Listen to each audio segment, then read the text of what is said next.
Eu queria que você desse mais explicações em termos dessa questão das férias dos trabalhadores, que muitos trabalhadores na área de condomínio faz essa pergunta. Quer dizer que hoje o trabalhador, eu posso tirar minhas férias 10 dias agora esse mês, no próximo mais 10, depois no terceiro mês mais 10 dias. Como é que fica essa situação? Que o trabalhador ainda tem dúvidas sobre isso. Hoje, pela lei, mais precisamente o artigo 134 da CLT, as férias são de 30 dias ininterruptos, exceto quando há um caso de força maior ou uma excepcionalidade, que aí podem ser divididos em 2 períodos e nenhum deles pode ser inferior a 10 dias. Com o projeto de lei que está em discussão no Congresso Nacional, aí vira regra o fracionamento. A empresa, por decisão sua, pode impor ao trabalhador a divisão de suas férias em 3 períodos. Um deles com duração mínima de 14 dias e os outros 2 com duração mínima de 5 dias. Quer dizer, 30 dias de férias não serão mais regra. Ninguém vai gozar férias integrais. E é bom que se diga, o trabalhador tenha conhecimento disso, porque segundo estudos da medicina do trabalho, são necessários 14 dias para que o trabalhador comece a descansar, para que ele se desestresse. Significa dizer o seguinte, com essa nova regra, o trabalhador nunca vai descansar-se, porque quando ele chega ao período de 14 dias que se desestressou e terá a condição de começar a descansar, ele volta ao trabalho. Se essa reforma trabalhista passar hoje, as trabalhadoras gestantes, elas têm direito à licença maternidade de 4 meses, com mais estabilidade de 1 mês. Como fica na nova reforma? A Constituição de 1988 assegura à mulher gestante o direito à estabilidade desde a confirmação da gravidez até 5 meses após o parto. Durante muito tempo, a Justiça discutia se esse direito era também extensivo às trabalhadoras com contrato por prazo determinado. O Supremo Tribunal Federal, o Tribunal Superior do Trabalho resolveram a questão. O TST, que é o Tribunal Superior do Trabalho, por meio da súmula 244, passou a garantir a estabilidade também para a mulher com contrato por prazo determinado. Mas já sob a influência negativa dessa reforma que está em curso, o TST já refluiu de sua posição e já decidiu que a trabalhadora com contrato temporário não tem direito à estabilidade.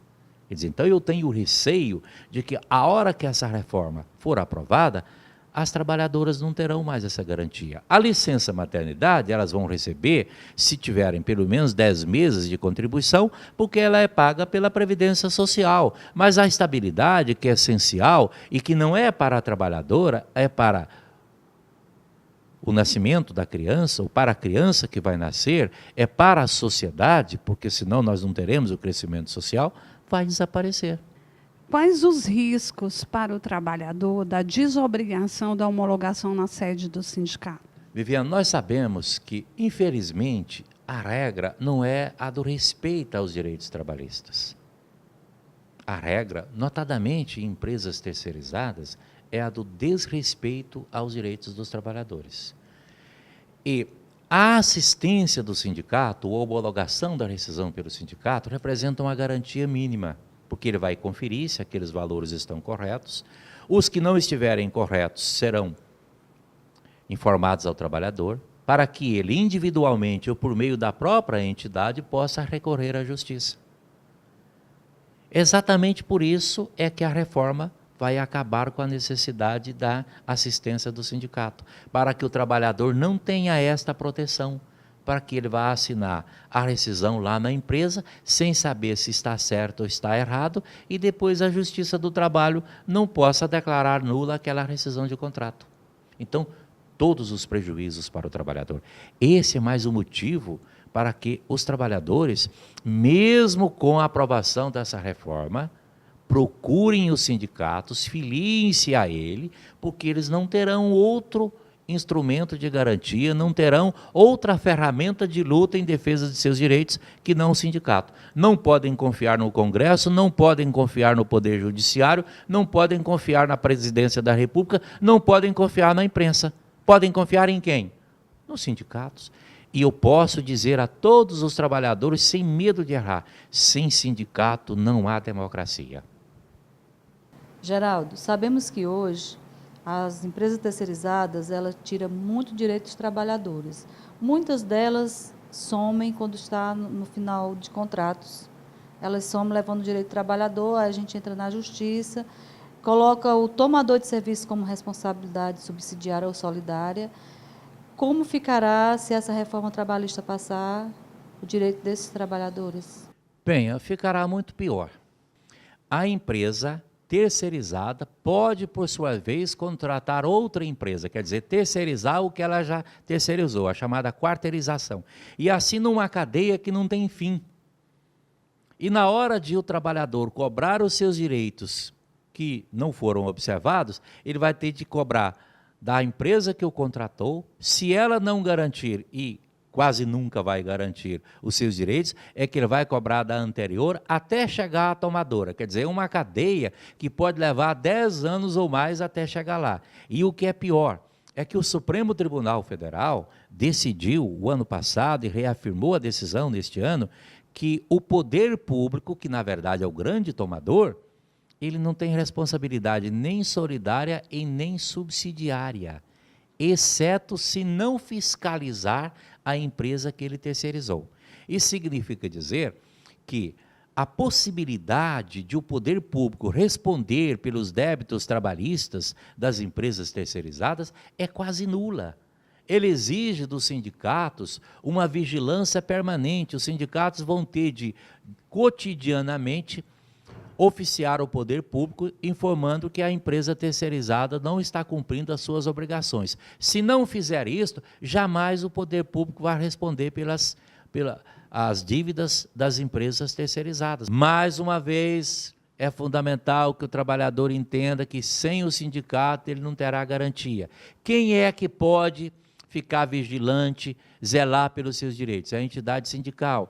É ela que vai fiscalizar se as empresas estão cumprindo ou não. Não cumprindo, vai informar o poder público. Se o poder público não tomar a providência de garantir que as empresas paguem as suas dívidas, ele poderá ser acionado. Isso subsidiariamente. Quer dizer, criam-se todas as dificuldades para defender o trabalhador e todas as facilidades para proteger as empresas, sobretudo aquelas que são caloteiras. Muitas dúvidas ficam na cabeça do trabalhador se o 13º vai acabar. Essa é a pergunta que eu tenho para fazer para você, que você venha nos explicar mais ainda como é que fica com essa reforma trabalhista a questão do 13º salário. Fábio, nominalmente não. Ele continuará existindo, não pode ser objeto de acordo para redução. Mas na prática ele tende a desaparecer. Primeiro, se o trabalhador for contratado sem carteira assinada, não há 13º. Se ele for contratado como pessoa jurídica, que também é uma modalidade de contrato sem carteira assinada, não terá. Se ele for contratado por a modalidade de contrato intermitente, que é o bico, ele terá, mas tão somente em relação às horas que ele trabalhou. Então ele não vai ter o 13º, como nós conhecemos hoje, que corresponde a um salário por ano e obrigatoriamente tem de ser o maior salário, porque é o salário de dezembro. Então isso dificilmente vai restar, porque a modalidade de contrato por prazo indeterminado tende a desaparecer, porque as empresas terão todas as facilidades para contratar por outra modalidade, reduzindo o custo. E qual é o objetivo principal dessa reforma?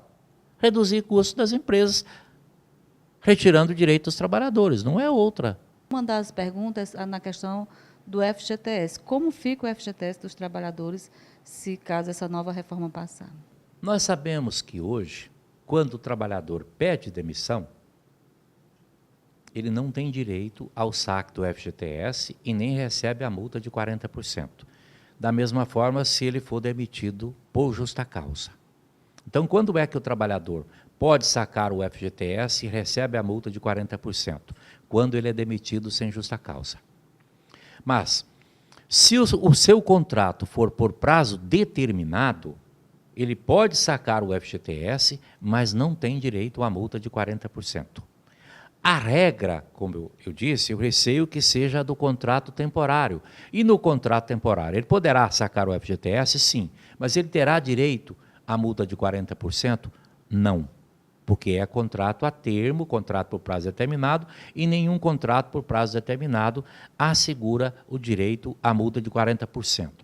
Se a modalidade de contrato for intermitente, aquele do bico, ele recebe o FGTS, na hora que trabalha, ele recebe o valor da hora, mais as férias, o 13º e o fundo de garantia. Quer dizer, qual é o valor que ele vai receber? Ele não pode receber menos do que R$ 4,50 por hora, mas o 13º, as férias e o FGTS serão calculados com base neste valor. E é bom que se diga que esse projeto cria uma nova modalidade de rescisão de contrato, mais uma vez em prejuízo dos trabalhadores. Qual é esta modalidade? É a rescisão por acordo. O que é isto? O trabalhador perde metade do aviso prévio, perde 20% da multa do FGTS e só saca 80% do total do FGTS. Quer dizer, um péssimo negócio para o trabalhador, um ótimo negócio para a empresa. E em relação à multa, é bom que se diga que a reforma da Previdência, que está em discussão na proposta de emenda constitucional 287, cria uma estranha figura que já foi rejeitada pelo Supremo Tribunal Federal. E que figura é esta? Se o trabalhador se aposentar voluntariamente, quer dizer, por iniciativa dele, não for por invalidez, ele não vai receber a multa de 40% do FGTS quando for demitido. Mais um bom negócio para a empresa e um péssimo negócio para o trabalhador. Caros trabalhadores, permitam-me deixar-lhes uma mensagem. Nós vivemos um momento de muitas dificuldades na história do Brasil. Eu diria, até hoje, desconhecidas. Nós não podemos ficar indiferentes a esse quadro que temos aqui. Primeira sugestão para vocês, não acreditem em uma só palavra do que o governo disser, porque a reforma ou as reformas não têm por finalidade melhorar a vida de ninguém, a não ser dos patrões de quem detém o capital. Segunda sugestão, não desistam da luta, não fujam dela. Nós já enfrentamos muitas dificuldades e só conseguimos vencê-las por meio da luta. Nós não temos outro meio de garantir os nossos direitos, senão através da nossa luta. E a luta se dá no dia a dia, se dá com a mobilização de milhões de brasileiros e de brasileiras. Terceira sugestão, nós não podemos fazer como a avestruz, que quando é apertada, esconde a cabeça na areia. Nós precisamos lutar. E a nossa luta tem de se dar onde? Nos sindicatos. A nossa ferramenta de luta, a nossa garantia é o sindicato. É preciso que todos os trabalhadores resolvam, decidam filiar-se aos sindicatos. Somente com os sindicatos fortes nós vamos conseguir vencer essas dificuldades. Se isso não acontecer, nós vamos condenar a geração atual e as gerações futuras a dificuldades nunca vistas. Então, a decisão é nossa. É de todos os trabalhadores. Vamos lutar, e lutar através do sindicato, porque não há outro caminho.